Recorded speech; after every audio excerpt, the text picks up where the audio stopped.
Jean-Baptiste, veux-tu bien nous expliquer la technique de travail en fait du vitrail par la technique du plomb? Alors, la technique traditionnelle du vitrail au plomb, elle est très simple. Au départ, on va réaliser un gabarit, on va choisir en fait un modèle, un style de vitrail. Si on a une idée en tête, on la met par dessin sur une feuille. Ensuite, on va l'agrandir à l'échelle d'exécution, c'est-à-dire à la taille réelle du vitrail. Et ensuite, nous allons réaliser une série de gabarits. Donc, les gabarits, c'est de la carteline qu'on découpe avec des ciseaux spéciaux pour avoir des gabarits qui vont nous permettre de découper chacune des pièces sur des plaques de verre qui sont des verres teintés dans la masse ou des verres colorés. Et comme vous pouvez le voir sur les vitraux qui sont présentés ici, une fois que ces pièces de verre ont toutes été découpées et ajustées à la taille indiquée sur le gabarit d'origine et le dessin d'origine, on va les assembler dans des baguettes de plomb en hache. Et puis chacune de ces baguettes va être rassemblée les unes avec les autres. Et ensuite, comme on peut le voir sur ces vitraux, on va souder aux intersections pour solidifier l'ensemble et lui donner une certaine rigidité, ce qui fait qu'après le vitrail peut être utilisé, posé à la verticale ou à l'horizontale, suspendu devant une fenêtre ou intégré dans une vitrerie. Très clairement. Alors on dit couper du verre. Je redis, on ne coupe pas du verre, en fait on ouvre du verre. Donc, un coupe-verre. Là, vous en avez plusieurs types. Vous avez le coupe-verre traditionnel de miroitier, avec une petite roulette, des choses qui permettent de séparer. Donc, un coupe-verre. Pendant longtemps, on s'imaginait que c'était un diamant. Alors, ça existe en pointe de diamant. Les très anciens sont en pointe de diamant. Ça ne se fait plus depuis assez longtemps. Maintenant, on utilise des petites roulettes en carbure de tungstène. Donc, c'est beaucoup plus résistant et c'est beaucoup moins onéreux surtout. Donc le coupe-verre se présente sous la forme d'un stylo ou sous ce type-là. Il va y avoir un petit piston, vous allez provoquer une pression, ça va sortir de l'huile. L'huile a un avantage, c'est qu'elle va permettre une meilleure glisse de la roulette sur le verre, mais surtout, elle va diffuser la vibration.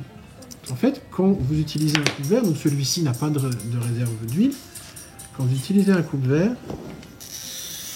vous entendez le petit bruit. Là, vous venez de faire vibrer le verre.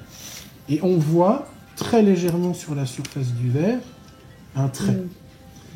Là, je viens d'ouvrir le verre, je viens de provoquer une vibration, les atomes du verre se sont séparés. Et là, les atomes, ils vont rester séparés pendant 1 heure. Si je fais ça, je fais autre chose, je m'en vais pendant 1 heure.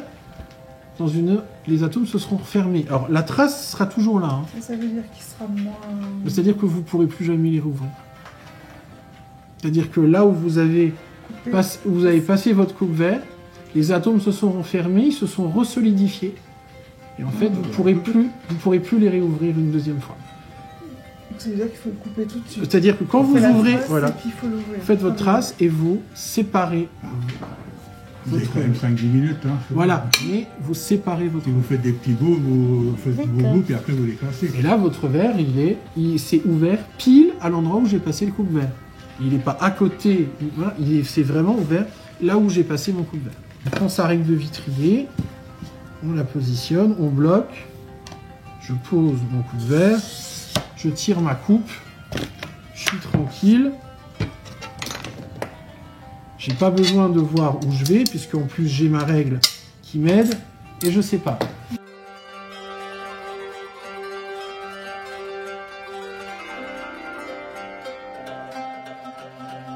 Vous calez votre main, vous calez avec votre petit doigt, et en fait votre petit doigt, il vous permet de pivoter.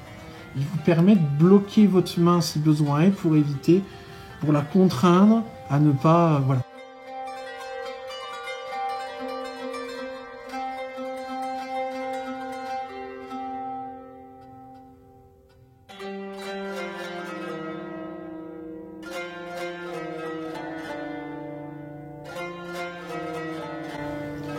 sur les coupe-verres, vous avez des petites boules.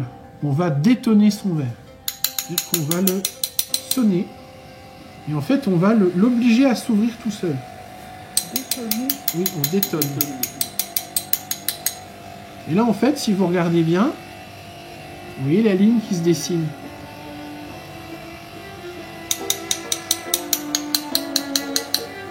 Là, le verre, il s'ouvre. Le verre est en train de s'ouvrir.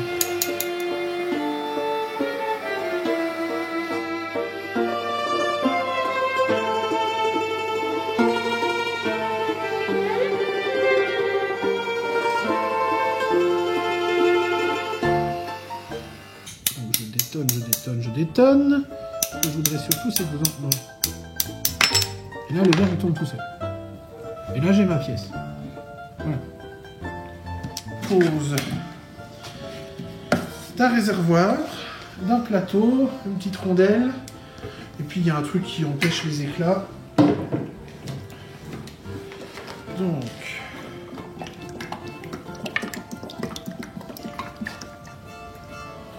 on met de l'eau.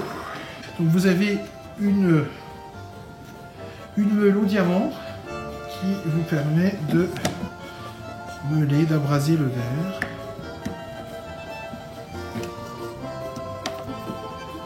Il y a un petit bouton sur le côté. Et en fait, l'eau est attirée par la force centrifuge et donc vient alimenter la meuleuse. Voilà. Et en fait, vous voyez que le niveau d'eau est bon parce que vous avez une petite couche d'eau. Vous voyez que l'eau apparaît là sur le bord de la rondelle. Donc là, vous pouvez meuler. La meuleuse tourne dans le sens des aiguilles d'une montre. Donc on va amener ces pièces dans le sens inverse. En fait, on meule toujours de la gauche vers la droite et non pas de la droite vers la gauche. Dans l'autre sens pour aller contre le courant de la meule et donc abraser mon verre. Vous voyez des lignes. Le quadrillage, il n'est pas juste pour faire beau, en fait, il vous aide à rester droit. Si vous avez besoin de meuler des choses droites, et ben vous vous repérez à ces lignes-là, vous les posez contre la meule, vous appuyez légèrement,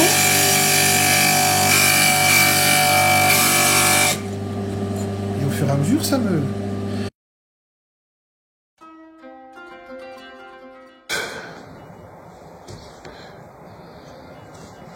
Je vais écraser juste le petit bout là. Voilà, sinon ça sera pas joli. Et ce petit morceau là. Je te laisserai faire le reste. Attends, je mets juste un tout dessus. On ne fait jamais de soudure sans avoir mis au préalable une accroche qu'on appelle un flux de soudage, ce qui va permettre à l'étain de bien adhérer. Les soudures se font, je pose ma baguette d'étain là où je veux faire ma soudure et j'écrase mon étain avec mon fer à souder. J'écrase.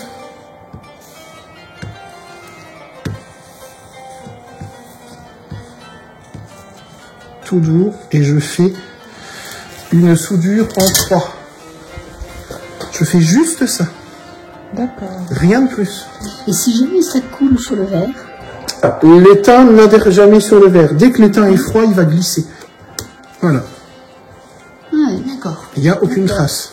On utilise cette partie plate pour écraser sa soudure et éventuellement, si on dépasse, celle qui est biseautée permet de retirer un excédent de soudure.